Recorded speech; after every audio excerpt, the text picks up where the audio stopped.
नमस्कार शेतकरी बांधवांनो, मी ॲग्रिकॉस सिद्धेश्वर जाधव आणि आपण सध्या आहोत मक्याच्या शेतामध्ये.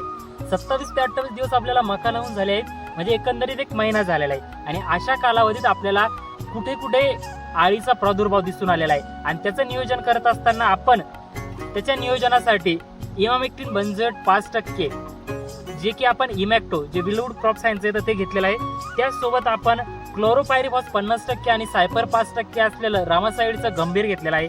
आणि यासोबत जसं की आपल्याला माहिती आहे मका हे झिंक लव्हिंग क्रॉप आहे, तर त्या झिंकची डिफिशियन्सी भरून काढण्यासाठी आपण रिलीज झिंक घेतलेला आहे, चिलेटेड झिंक घेतलेला आहे. आणि आपण काय केलंय, तिसऱ्यांदा आपण मक्याचं उत्पन्न घेत आहोत. तसं तर क्रॉप रोटेशन मॅन्डेटरी आहेत, पण आपल्याला काही पर्याय नसल्याने आपण परत तिसऱ्या वेळेस या शेतामध्ये मका घेत आहोत. आणि जी मक्यावर मका येते त्यामुळे आपलं ॲव्हरेज कमी येतं, तर त्या ॲव्हरेजची परिपूर्तता करण्यासाठी आपण रामासाईडचं ॲल्विन गोल्ड घेतलेलं आहे. 20 ml आपण हे वापरणार आहोत. क्लोरोपायरिफॉस आपण 25 ml वापरणार आहोत.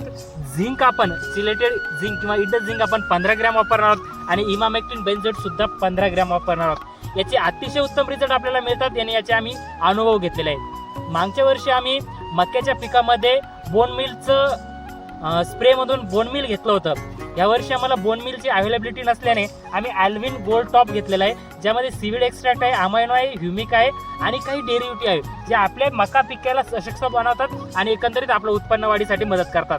माहिती आवडली असेल तर नक्की लाईक करा, फॉलो करा. नवीन ॲग्रो देळगाव राजा.